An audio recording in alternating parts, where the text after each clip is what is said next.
So I think it's time that we shall begin.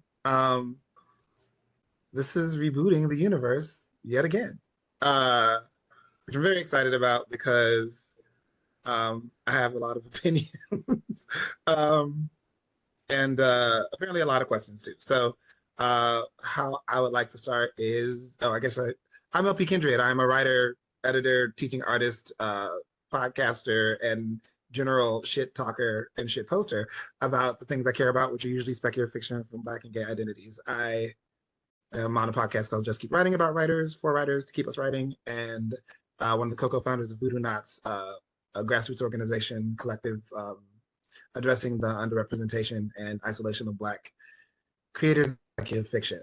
I will be your moderator. And now I'm going to have everyone introduce themselves. And I'm going to start to my right, which is Daphne.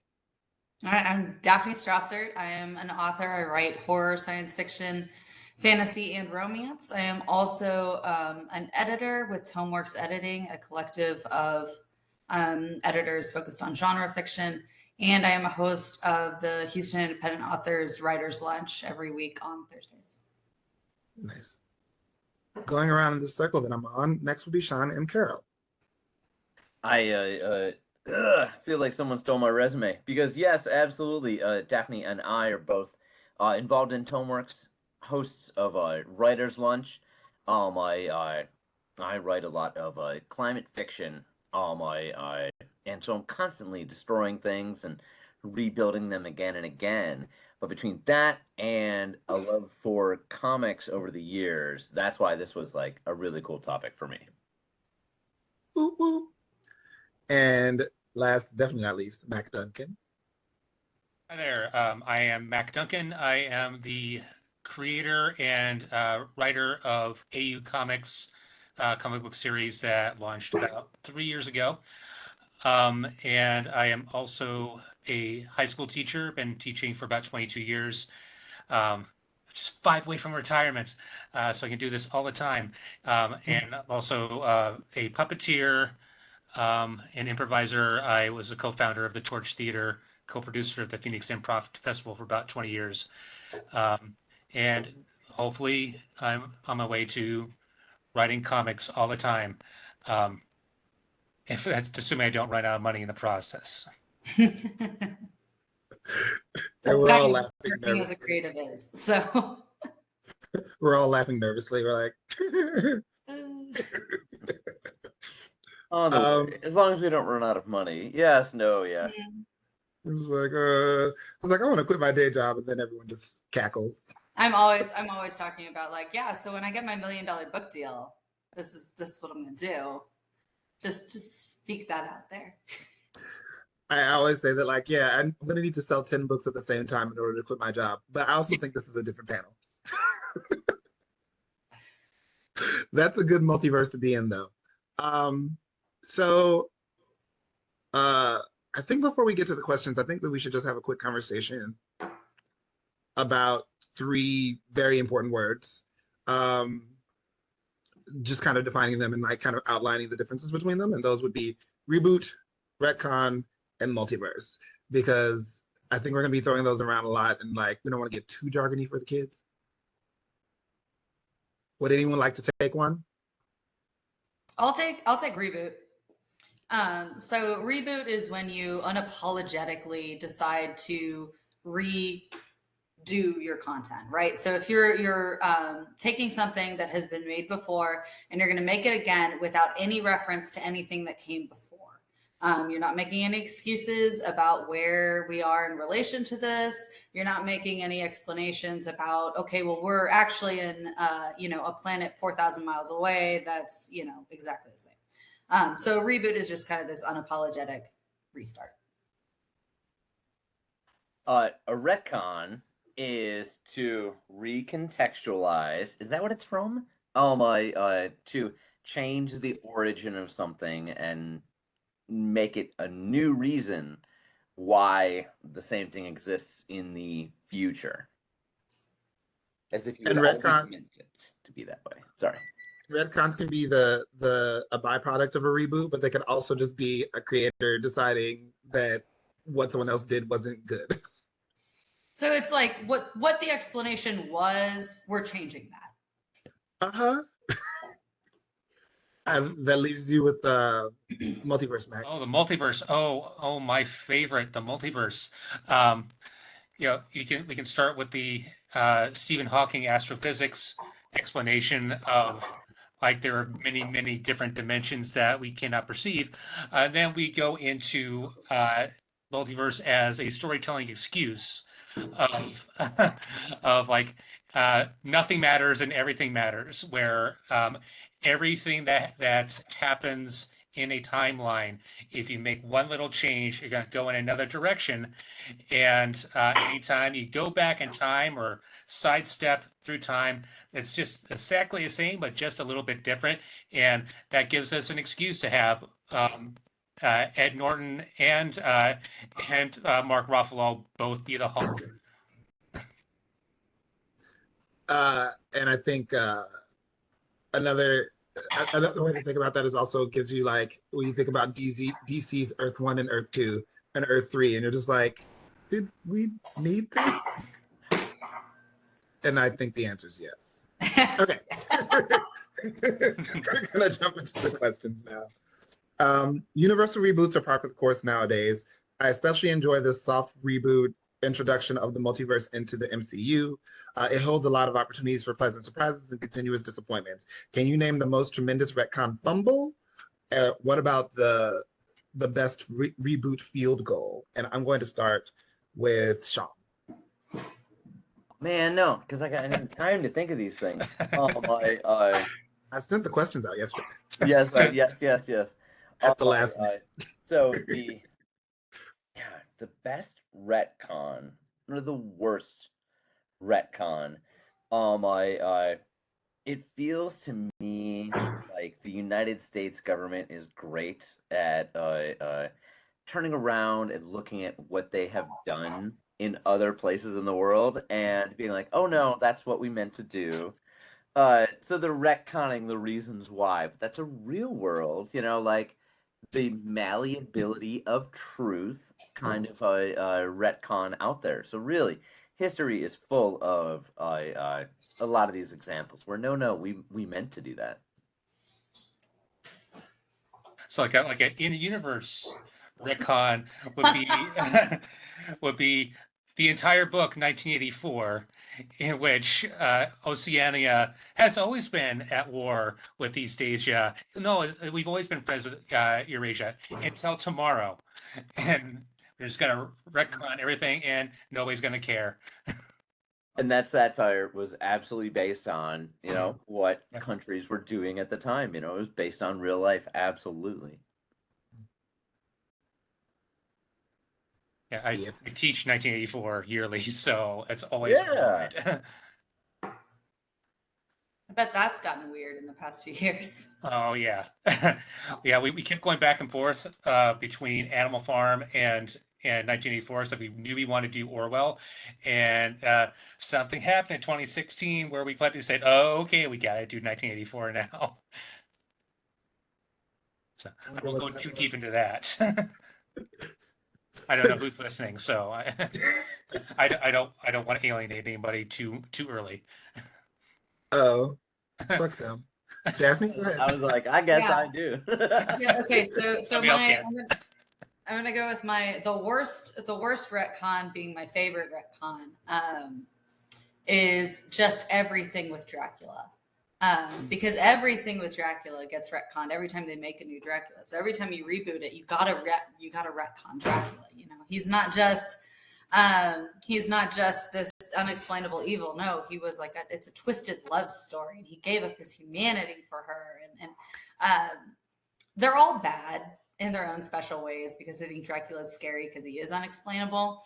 But I think my favorite retcon fumble is specifically Dracula Untold, which was fairly recent. It's kind of a flop, where they really went hard into romanticizing Dracula, and they really wanted to make a series out of it, and it didn't work. Laying the foundation for Twilight. So I think my favorite retcon would probably be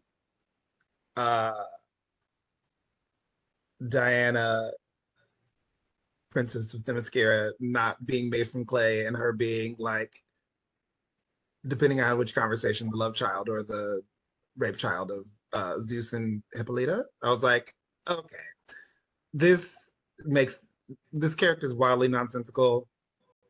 Unfortunately, amazing character, like amazing history, but like horribly handled by men for the better part of 80 years. And so, like, thank you for doing something with this that makes some fucking sense.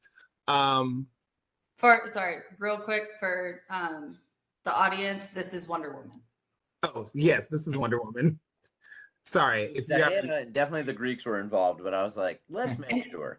Anytime you talk about Greek mythology, you have to do because it's so unpalatable to any sort of modern sensibilities. You have to do something to it, and sometimes it does better than others. I mean, it depends on which side of the aisle you're sitting on. Yeah, I was really curious when Disney decided to do a animated film of Hercules. It's like, how are they gonna do that origin? Yeah, Oh, they they're make just Hera not. his loving mother. That's They're just not. They just In case y'all they just aren't aware, the Greek gods were known like Zeus is like the god of the Me Too movement. So almost every child he has is a child of rape, except for the ones that he has with Hera, and those still aren't even confirmed. Um, okay, you guys are my people, and this is making it hard to get through these questions. Okay, question 2. Some folks feel like reboots are a great way to freshen up comics for a new generation. Some folks feel personally aggrieved with the invalidation of their comic book collections every time DC decides to have yet another crisis. I'm talking about myself. How do you feel about reboots and retcons broadly? Yeah, I love Crisis of Infinite Earths. That was actually my gateway into serious comic collecting. But a crisis every 5 years is kind of ridiculous. And yeah, and I checked out at New 52, to be honest. Mm. And like anytime I try to get back in, it's like, oh, they kind of just self-destructed there, and and like I mean, wasn't I think after New 52 there was like a very short window before they hit the reset button again. It was like they were like out for like a year. I'm like, oh, we're sorry, we're gonna start over. Yeah, I do, but I will say I can understand the reasoning behind starting over frequently because we get old, and you want lifelong comic fans to get started them young. And I can't remember who said it, but there was a DC writer a few years back. Somebody was asking about the decline of sales. He's like, yeah, we need to stop selling them to 40-year-old men. We need to start making comics for kids again. Then we can actually sell comics again. It's like, it's true. You know, I mean, I'm pushing 50, so it's like I love that the world makes content for me, but I'm not going to be around forever, and we should be making content for that the kids actually like, the actual kids, not just the guy who has Gen 1 Transformers sitting on his shelf after 35 years. I think it's a good point. Where it's reboots are a way to bring in new audience, but it's also a really convenient place for an existing audience to just put things down. I have a special place in my heart for reboots because I came into comics through the Marvel Ultimate Universe, which is the only true, honestly, like the only true reboot I think they ever did, where they just restarted it and didn't care, and then they got rid of it after a few years. But it was a lot of fun because it was a good way of introducing fan favorite storylines again, as well as not having to explain why these people aren't now 65 years old. But reboots going beyond just comics. The Addams Family rebooted in a couple ways very recently, right, with the animated movies, which were for one audience, and then Wednesday, which is for a completely other audience. And both to relative rousing success because they understood their audiences in different ways. I don't want to throw in that the Ultimate line also did this really cool thing because it did compression, where all these things didn't happen over a series of like 40 years. Like all of it happened in like a 10-year period. Mhm. And it also contemporized it so that it wasn't just like entirely anachronistic, which I also thought was fun. I gotta throw it out there that both, the Ultimate Marvel as well as I think it's the 52 series you mentioned, Mac. Those are super great for both condensing, like you're saying, like the storyline into a short, thing. Like it makes it singular once again.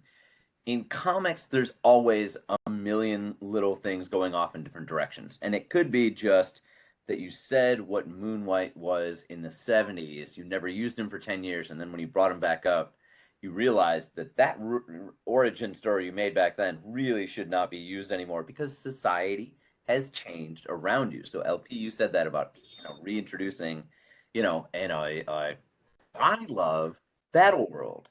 The Marvel just shove everybody in at once. We're talking about ridiculousness. Like we're gonna take every single Earth. Don't worry about how physically possible it is. Don't worry about what happened to the rest of the universe. Is there battle worlds of every single planet? Is there Earths? I'm sorry, suns. That are like different versions jammed together, just using hydrogen. Like all competing.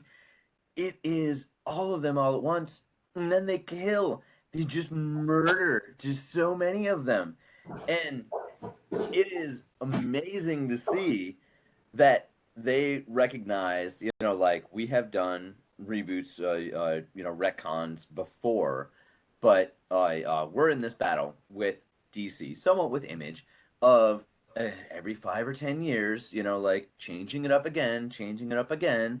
I started. Somebody mentioned like what they really started with. Um, Getting a few comics and just like casually reading them. But Spider-Man 1999 or 2099, the first one that would actually had a shiny like hard cover to it was me going like, I'm going to collect comics, this thing, and then I forgot about it 3 weeks later. But I remember that moment, and it was take Spider-Man, put him, in 2099. He's now an Irish Mexican guy who has completely different powers that are not like the original at all. And now that guy is coming back in the Spider-Man animated movie that's about to come out, and I am so here for it. But the mixing of everything is great about it. That you are destroying. That's what I think that retcons and reboots are so much about is get rid of what has come before. Well, LP, you mentioned at the beginning you're a little salty about it kind of invalidating the things that you have spent time collecting. Um, and is like, do you still feel that in the age of the internet where it's, everything lives forever? And if you do have this like niche of them, you can go and love them on the internet with fellow people like that. I'm old though. Like when crisis happened, I didn't have access to this shit. Do you know what I'm saying? Like, I've been. I talked about this on my last panel. Like, I'm 41. I essentially inherited my comic book collection from my brother, right? And so I read 80s Claremont, like we're going to Asgard and give Aurora and Uru Hammer and also the New Mutants are there. Like we went hard, right? So the idea that like he had all these comic books and then come 1986, everything beforehand is no longer canon. And in some cases they're like searching around, like who is Fury's mother now that Wonder Woman didn't arrive till 86? Who is Donna Troy? This is a good question. Who the fuck is Donna Troy? Which was really important to me because I was a Titans fan. But like Wolf and Perez, the only Titans. But so now I have access to those things, and now I'm a little less salty because now I create, right? And I was like, okay, look, I see that this is a business, and like you have to do new things every so often, and like I get that. That's fine. I think there's a way to value what came before without like totally invalidating it, without throwing everything away, because I just think um but I also since the new 52, I think there have been four Titan series, right? Which are almost entirely unrelated to each other. And I'm just like, I don't even know what the point of the New 52 was, because they've now like made New Earth canon again. Now there's an Earth 2 again. I'm just like, okay, see, y'all just throwing shit at the wall and seeing what'll stick. And so it feels like there's not a plan, and they're playing with like, I can't even say my childhood, because they're playing with my life. All right, I gotta go back to the first one, which is my least favorite retcon, and it is Superman's powers. Cause from the 40s, 50s, you know, and then up to the recent controversy about 3 months ago or something, where all of a sudden he can change time, like he can go back in time. It's always this malleable thing of Superman is, you know, just the OP of everything, no matter what. All of his storylines are not about him beating another guy. It's not about that. It's about him coming to terms with himself again and again. And so these retconning of you know, what his powers are change every time. It might piss me off a lot, but also at the same time, does it really matter? It doesn't matter, which is why I like this destruction. You know, that's the part. Yeah.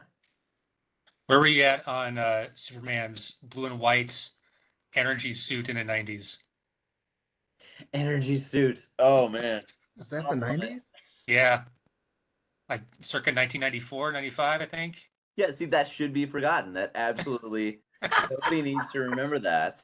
Well, no, I thought that was the 2000s. Sorry. It can be, Oh, you know, was like your perception of the New York Jets. You know, like you're a person who says, "Oh, they won a Super Bowl, they're great," and actually someone who says, you know, like, "Well, these days they suck." So each time personnel changes and stuff like that, you have a consistency, a name that goes on through there, but the people involved and everything about it just changes all the time. Said the New York Jets, and I'm thinking about the Jets and the Sharks. Okay, got it. So Yeah, no, absolutely. They're rebooting that as well. They're rebooting they've the done that once already. ladies. Yeah. No, that's Greets. Never mind. Whatever. Uh, You're right. Spielberg sorry did it. about Was a year ago. It's fine. I was like, my gay is showing. Yeah, I'm salty about it. I see the value of it, but I'm also like, you know, there was a Hawkman series a couple of years ago where they tried to like compress Hawkman, and like this is what Hawkman, like no version of Hawkman is invalid. I was like, that's cool. I really loved what Jeff Johns did with the Green Lanterns, and made like there's no version, you know, these 4 Green Lanterns from Earth, we value all of them. And I was like, this is great. I love this. This makes sense to me. But people don't do that with Wonder Woman. Try to make sense of Wonder Woman. People don't do that with the Flash. So my biggest foible is that after like 30 years of Wally West being the Flash, they decided to bring Barry Allen back with Wally West's personality. I was just like, because Wally's my Flash, right? Kyle Rayner is my Green Lantern, and so when like I don't know, all this shit hurt my feelings. Um, and because I don't like being vulnerable, I'm moving on to the third question. Reboots can lead to faces we don't recognize with names we do, lending itself to race bending, gender bending, retconned legacies, and queer bending, not queer baiting, sorry, like Kid Quick, Warpath, two Wally Wests, John Kent Superman, The Young Avengers. Do you have any ideas or feels regarding multiversal fudging or what it means to representation? I really love, especially when it's a traditionally white character, when they take the time and the opportunity to be able to change it to someone else. Can't really work the other way because of how representation works in comics. Mhm.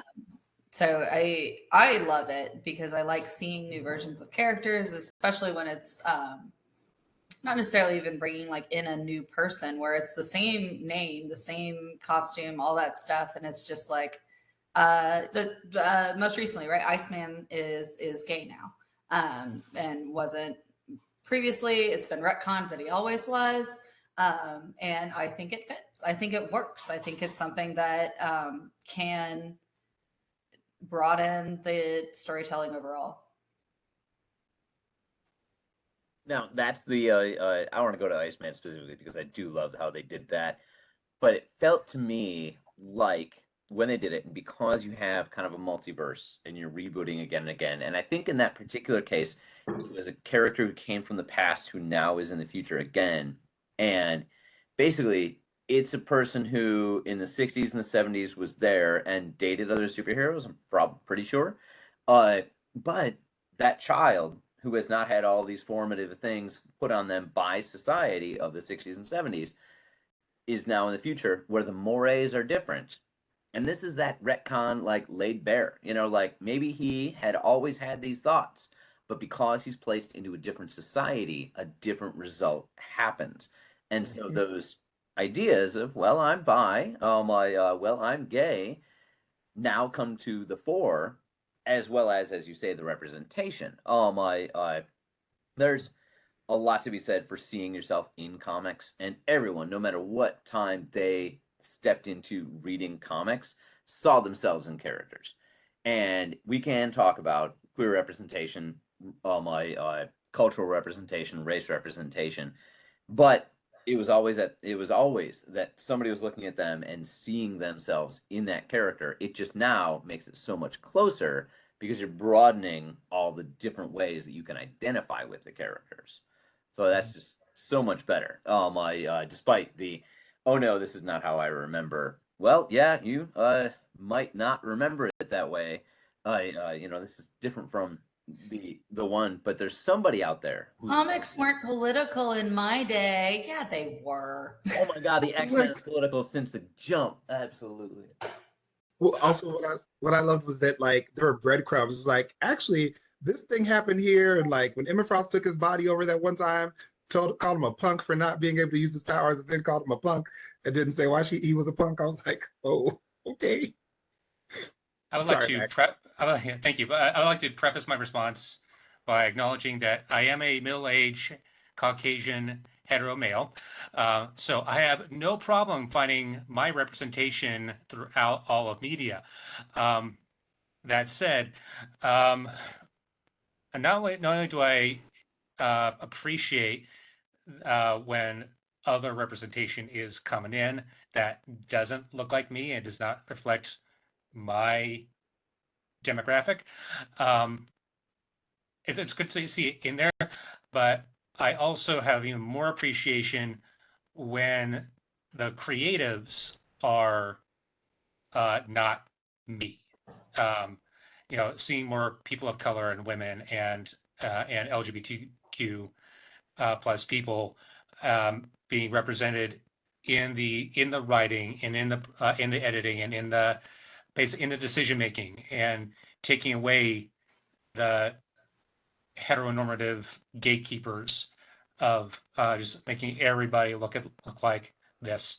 Um, so I think we need to embrace more of the creatives in that, and then uh, that representation then will become, I hope, normal, and we won't be discussing it as a new necessary thing. It'll be just reflecting the world.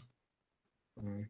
I mean, in response to that, there's a issue of like I think it was a post Battle Worlds issue of Spider-Man Miles Morales or Miles Morales Spider-Man, where Luke Cage is sitting with Miles Morales and something that tells him something about being a black superhero, and then Miles Morales is like, oh, I just want to be a superhero. I don't want to be a black superhero. And I was just like, oh, oh, the missing of the point flying over your head, and you're not even knowing to look up. It's so awkward.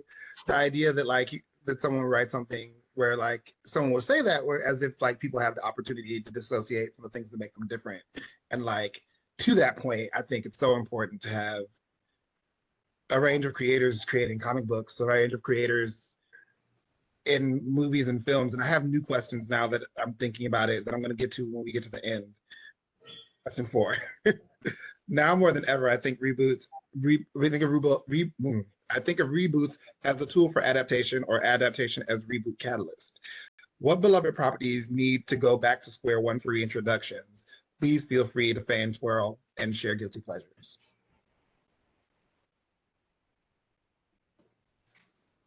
Needs to go back to 101. You can't go back to 101. You know, like you're always moving forward. You're always introducing new, and it's influenced by the old. This also feels like art history too, where if you know, like you see a painting and you're like, that's amazing. It's a brand new thing. I've never seen anything like this before. Well, actually, this guy is in this painting, referencing paintings done before again and again, going back 300 years. And so the composition, the figures, the face, anything you're saying about it, is always responding to what came before it. So it's kind of impossible to wipe the slate clean on anything because it's always a building and accumulation as you move forward. I just feel like, if you were like, okay, Andy Warhol in the 60s paintings, those were the best ever. Well, that can be your opinion. It doesn't change anything about what people are making today. It's always going to evolve. It's always going to change. I mean, yes, I agree with that. But then I think about like Power Rangers, who have a soft reboot every season, right? And so in that way, they're introducing themselves to a new audience at all times. So like, it's not a conversation like I don't want to engage with like, the golden age of Aquaman was the best Aquaman so much as like, what would you like? I don't know how old y'all are, but like there was a cartoon in the 90s called Pirates of Dark Water, which like had like maybe 12 episodes and then disappeared. And like you could get like there are comic books of it, which is great or whatever, but I was like, oh man. Or Vitor, the Starfire champion, or someone doing Jim and the Holograms correctly. I just can't. Sorry, the mention of the '90s. I've got my best answer. I like if this video ever makes it out onto the internet, K.A. Applegate, I'm your biggest fan. Please do this. I want to see a modern reboot of the Animorphs.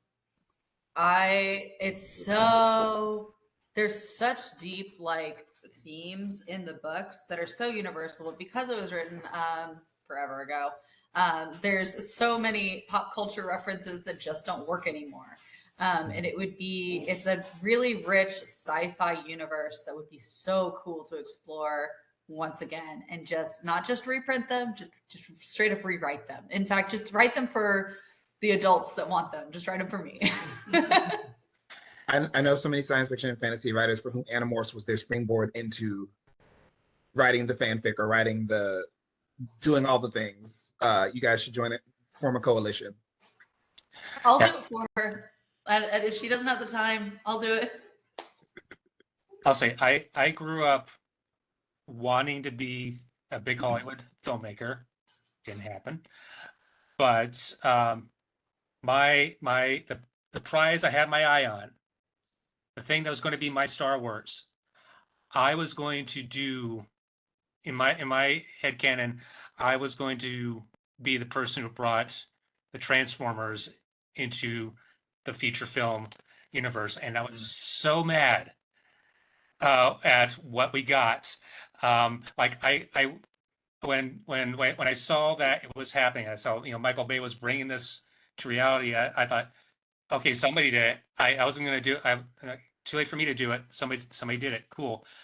I so wanted to love what what was brought out, and it made me so angry and made me so sad,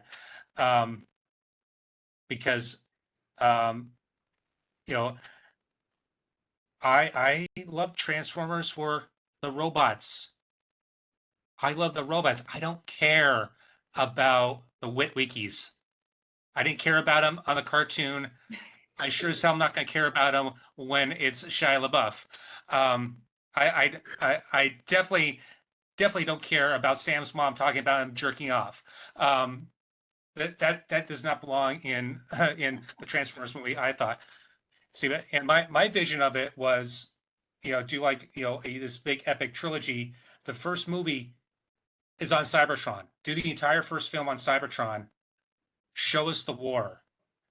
Show us the conflict between Prime and Megatron, and why this war is important. Why is it important of which side is wins or doesn't win? And then bring us to the point where they leave Cybertron, somehow go into a wormhole and end up on Earth. Start the second movie on Earth where they have to adapt and be in disguise and hide in plain sight, and not just like tear everything up. And then, that third movie deal with the fallout of, well, these aliens are on Earth now. Now what? That was my vision for for a Transformers cinematic universe. Not what we got, but you know, I'm just a simple high school teacher. I am not a Hollywood mogul, and you know what? In in retrospect, I'm glad life turned out that way because I definitely would not want to be in Hollywood right now or ever. You're making me think about villains too. And the retconning of villains happens a lot less. But the idea of seeing the Decepticons and why they're like that would be great. There are some examples for sure of villains that are retconned to have actual motivations instead of just they're evil. I mean that's what the Decepticons do. They just want to destroy. I was going to argue a lot with you because they definitely retcon villains to give them different motivations, especially if they're hot. Like if a movie comes out and everybody's squealing and everybody's like, ooh, then the pressure is on to give them a sympathetic motivation in a later one. I mean, this is weird because it's kind of a representation conversation, but it's also not a representation conversation. So, like, grew up on Disney films because a man of a certain age, and like, was never lost on me the gayness of the villains, and like not addressing the gayness of the villains. But there are two Maleficent movies, and I was like, are we not going to say anything, or like? Yeah, they made all the villains gay coded to teach us that being gay was wrong, and instead we all learned that we were gay. We were gay, and gays are cool. Ursula's much cooler than Ariel. Film history and the 50s and 60s and what the villains would be, and they did it as in gay coded at a time in society when you can't say, what somebody's voice or their particularities mean. But now, yes, you have the new ones, and now they're they're coded in different ways, and thank And God now we're we've all gotten just away from that. gay goths, is what happened. I was like 90s. I was like, Ursula was gay, Scar was gay, Yeah. Jafar was gay. I was like, but we were still in the middle of the AIDS crisis, so I guess certain things track. So conversations about reboots. We just watched Everything Everywhere All at Once sweep the Oscars. It's an immigrant story. It's a story about generational trauma. It's a story about nihilism, entropy, a bagel, lesbian love, disappointing parents who are also disappointed.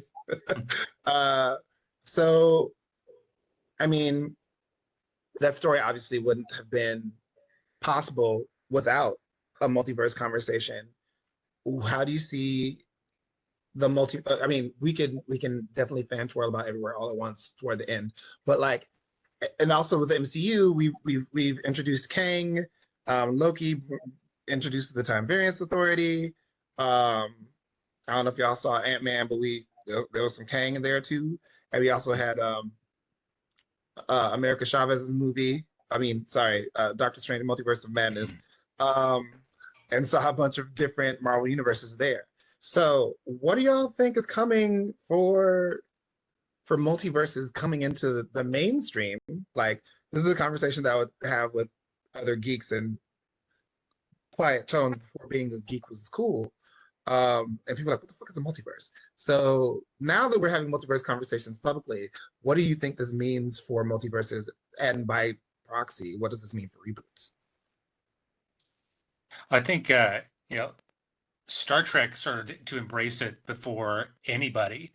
I mean, just going all the way back to the original series where they introduced the mirror universe where, having a beard meant you were evil. And but then, Deep Space Nine dug it back up. Like once a year, they would visit it and have a lot of fun, have a great time. And now it's like, and thank you to J.J. Abrams and Spock.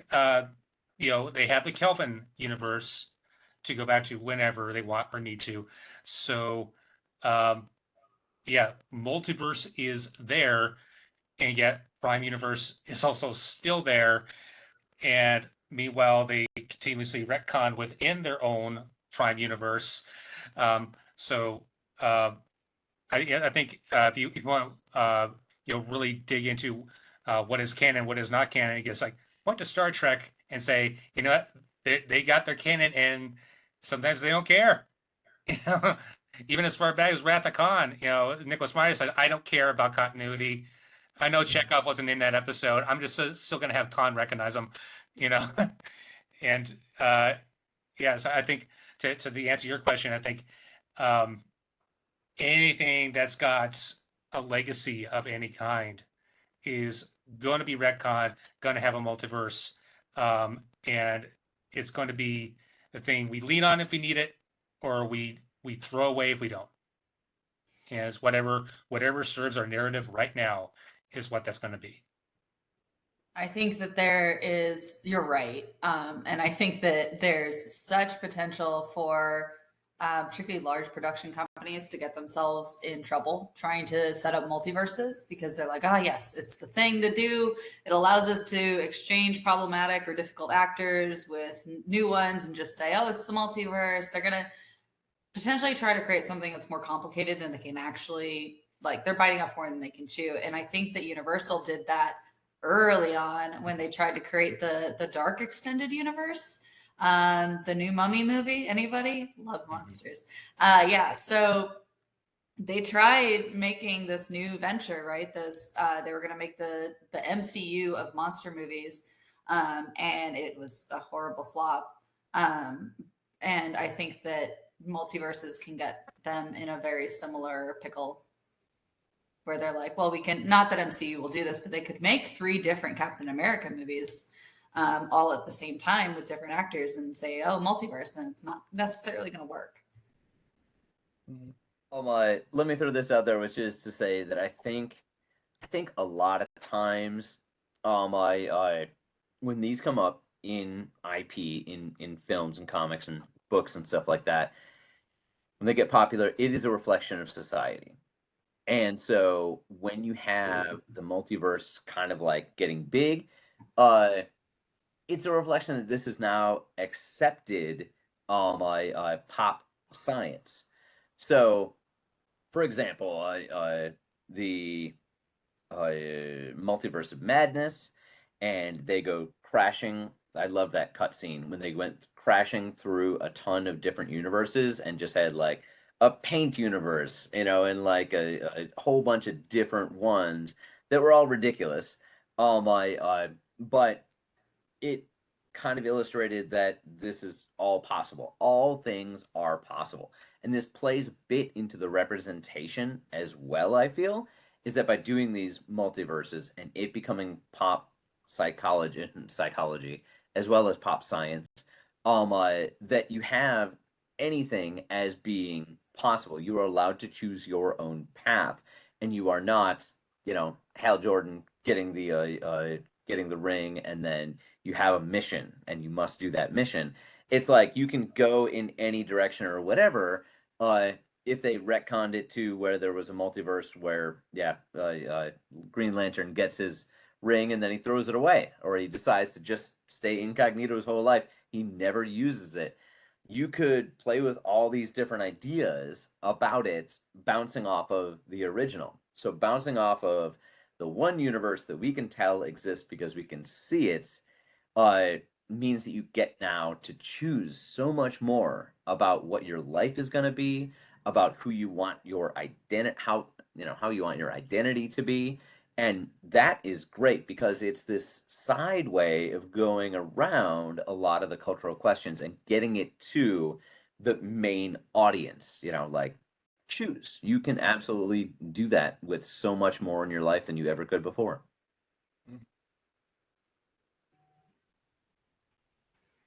Makes me think about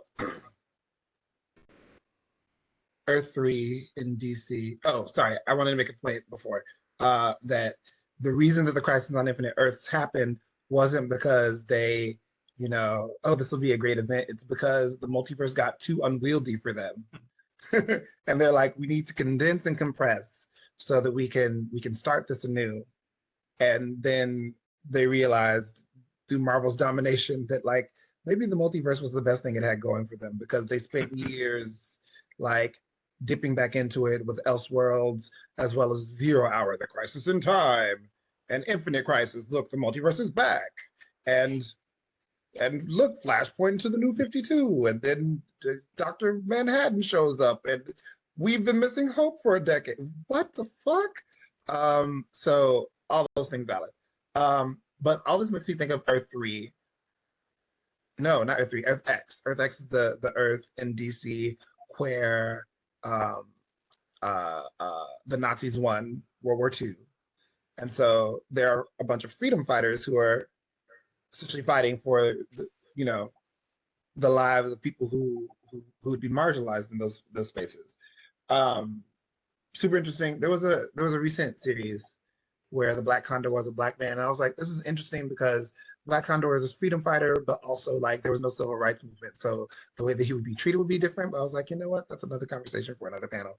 But this also makes me think about shows like The Man in the High Castle, which I'd be fine with reading the Philip K. Dick short story. I don't know if I could watch a TV show about the Nazis winning World War II.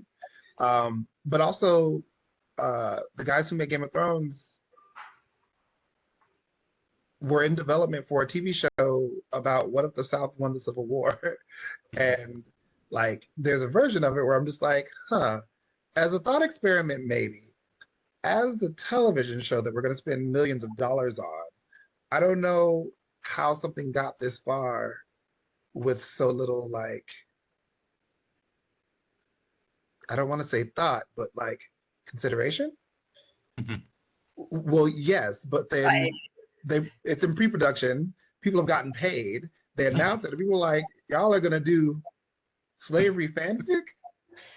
Yup. And people keep writing it, right? Alternative history is hugely popular. Mm-hmm. And yeah, slavery fanfic is the way to describe it. Slavery fanfic, Nazi fanfic. Yeah, that is a genre that's very big. And I mean, you can't argue with the fact that it's popular. It does speak to how problematic it is. But yeah.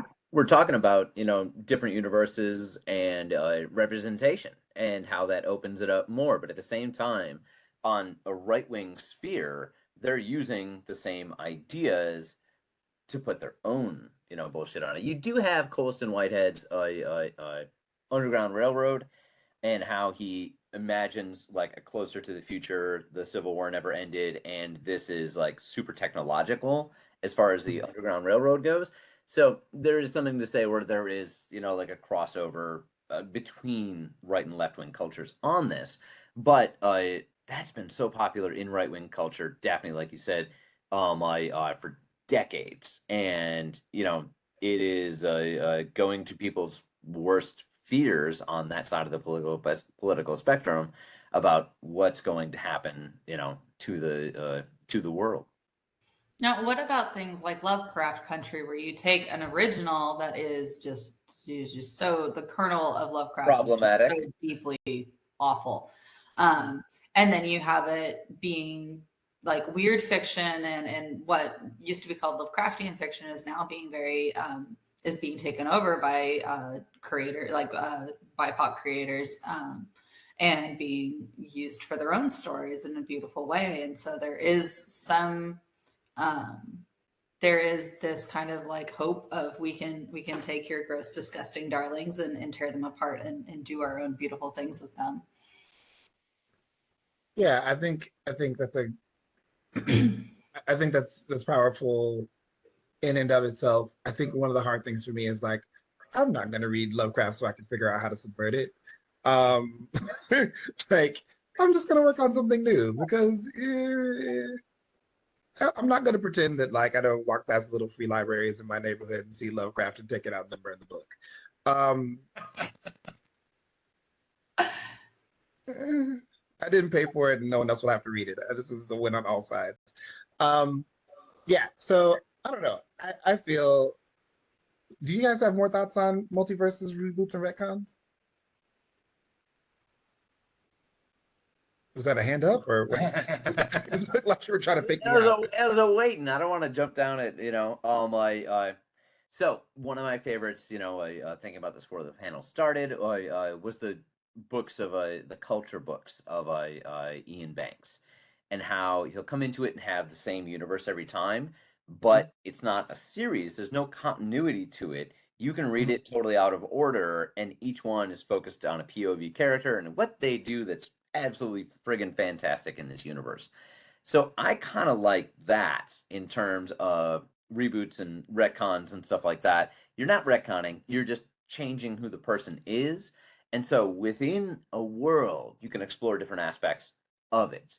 So I really love that as an idea, and I do think that comics and stuff could learn more about, that if there was, I don't know, Spider-Man Minneapolis, you're just, you The laugh. Great Lakes Avengers. Great Lakes Avengers do exist, but that was very much a satire of it, of the team up kind of thing. Yes. But to where you could look at it and like examine different cultures, you can have a Spider-Man Nairobi, and just say that this experiment, maybe it was a traveling exhibition of nuclear, and a spider got in every time. And so you could have these and they're not connected, but it's the same basic universe and characters that they're living in, and they don't cross over. So that's my thought as far as how we could expand this concept. The multiverse within a universe.